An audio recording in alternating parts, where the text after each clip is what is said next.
Gradwell trying to make a move. It is tipped off of the hand of Adalia McKenzie. And Cook right there combining for the block.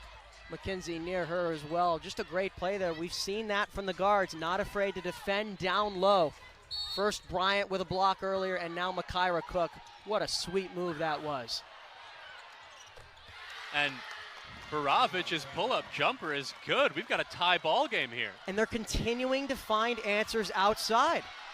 No matter who you limit, Braun's been a non-factor since her third foul. They've found an answer.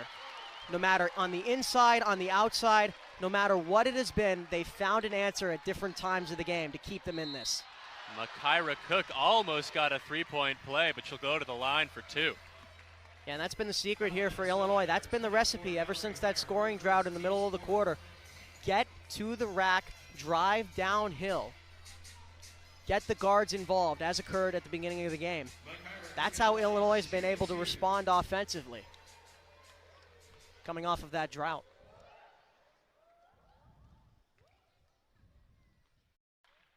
And Cook sinks the first one. We saw reliance on the three-point shot in the first half for the Illini, George. And surprisingly, they haven't made one in this second half. Yeah, again, they've targeted the inside. Ever since that 12-4 run to start the third, in a quarter and a half, they've only scored 13 points. So a little bit of a drought here as Minnesota has been able to creep back in this game. The State Farm Center is loud right now. Fans cheering on their team. It's going to be a jump ball. Illinois ball. And the crowd erupts. They tried to go back to Alana Mishaw inside on Bostic. They tried to get her close off of a spin move. Great help defense right there by Illinois to force that ball out of her hands. Again, we talked about it in context of the threes to start this half. Make them adjust. Don't give them anything right away. 1 minute to play. Cook working on Gradwell. Bostic sets the screen. Cook, a mid-range jumper, and it is good. And a big screen at that by Bostic. Again, the secret sauce, the name of the game for Illinois. They've been able to get the bigs involved once again out of the paint. And that's been a big reason for the success that they have had on the offensive end today. Illinois goes up by 4. We'll be right back after this quick timeout.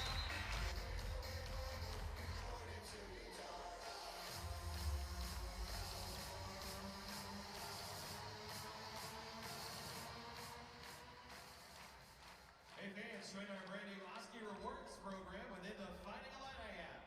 Download the Fighting Illini app, click the top left of your screen, and then the Oski Rewards tab to check into today's game for points you can spend on special experiences. Today's fan of the game is Betsy Alderman. Sign up for Oski Rewards in the Fighting Illini app for your chance to be the next fan of the game. Back here at the State Farm Center, Illinois 64, Minnesota 60. George, what can the Gophers do to try and win this game? And so time is not in your side in the case of Minnesota. They've gone with the two inside this whole game, going after Alana Mishaw, and it has worked. For sure it has worked. She's up to 24 points and 11 boards in 34 minutes. But now you're in a situation, again with that time factor, where you can't necessarily do that. Sure, you can try and get a 2 and then play the free throw percentage game. Illinois is only 6 of 10 from the line, so you can try that. But I'm sure they will try and get the 3 back involved again. Braun has been a non-factor since her third foul, so look for them to try and set her up. Braun or Baravich or even Mallory Hire.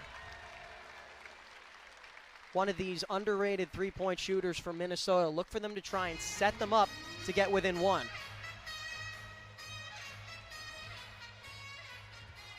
And you got to wonder, with Braun being on the bench for so long, would Coach Whalen still trust her with such a crucial shot in this game? I mean, entering the season for a player like Mara Braun, she was expected to take on this role. the role of a player like Sarah Scalia, like the one Scalia had for the Gophers for 4 years, of finishing the job. And so I won't be surprised if they put her back in here, if she tries to get something going. Seeing it initially, she is still on the bench. A big surprise here. And a tall lineup here. Maggie Sonano inside. You've got Heyer and Mishaw towards the three-point line as they now reset. Who will they turn to for the three here? Or will they go inside? Baravic a three, and it is too strong. Misses the rim. It's another jump ball, and that'll be Gophers' possession. You're incredibly lucky that they do get the possession. That's how the cards fall there, but very surprised not to see your top three-point shooter in the game right now. And Mara Braun, you tried to go to your number two, which has been Baravic in this game. She has not been close, and that has epitomized the Gophers' struggles from three. They entered this half 6 of 12 from three. They're now 6 of 19. They haven't made one in this second half. Likewise, the same thing for Illinois. And so now, with even much less time on the clock, you have to expect the Gophers to do the exact same thing here and to try for a three. Baravic the inbound. Finds Sonano. 35 seconds left in the game. Baravic thinking about the step back three. Finds Mishaw, and it's no good. Shoop Hill grabs the board, and she will be sent to the foul line. That was a play of inches. You saw Baravic look down. You saw her look at the three-point line as she stepped back. Notice she was still a foot and change off, so then she sent it into Alana Mishaw for the bucket. That is a play, that is a what-if in this game. What if she did have the room? Could she have made it? What if she backed up a little bit more? A game of inches right there, a play of inches. And a big one right there, a big decision there, a big turning point perhaps as to how this game could have gone on that possession for Minnesota. Shoop Hill shooting the second of two. Bounces out. And Coach Lindsay Whalen will be calling a timeout here. Gophers down by 5. What do you think she's drawing up? Well, obviously a three the way this has gone, and only 28 seconds left. Where's Mara Braun? That's my question. Again, 3 for 6 from three in the Indiana loss. 3 quick threes in the second. She hasn't been on the floor since then. She's standing up right now as Lindsay Whalen's currently drawing up a play on the whiteboard, but we have not seen her in almost an entire half of basketball, ever since that third foul. Again, you have to imagine she trusts a player like Braun. But let's see if she comes in. And she is right on cue. The Gophers have their three-point shooters out there. Braun, Heyer, Baravic. Gradwell the inbound. And then obviously their star of the game, Mishaw, also in the game. A small lineup here trying for the big bucket. And it'll be out of bounds off the wild pass from Katie Baravic. It'll be Illinois ball with 26.5 seconds left. So quick substitution there. Braun is out along with Isabel Gradwell, and great interior defense by Illinois as they use their first timeout. Great defense on the inbound right there as they try to stymie Minnesota. You could see them trying to get it outside. Alana Mishaw was wide open and they didn't even target her. Very interesting to see that there. Again, not much of a choice, but even then you could at least get it into Mishaw. She could at least set something up. It would have taken maybe 8 seconds at most to get a shot off. You're still right in position, but committing to the original plan and the inability to execute on that cost them there.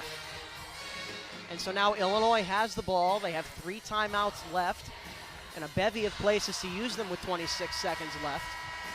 And so now this is going to be a free throw game. Free throws and foul trouble. Neither one for the Gophers as they have a handful of players with 2. But look for them to constantly foul, and that should send Illinois right to the line. And now you foul Makira Cook. Fouls have been a little bit of an issue for Illinois in this game. In terms of the free throws, they're only 7 for 12, particularly with Shoop Hill on that last bit. All Illinois needs to really do here is make it a two-possession game. Get two, whether in the span of one free throw or in the span of 2 trips to the line. If Cook can get them both here, that's great, but all you need to do is make it a two-possession game. And Cook came into this game a lights-out free throw shooter, almost 90%. And Shauna Green with great awareness, knowing that, setting the play up for Cook to receive it, ensuring that you have your best shooter at the line.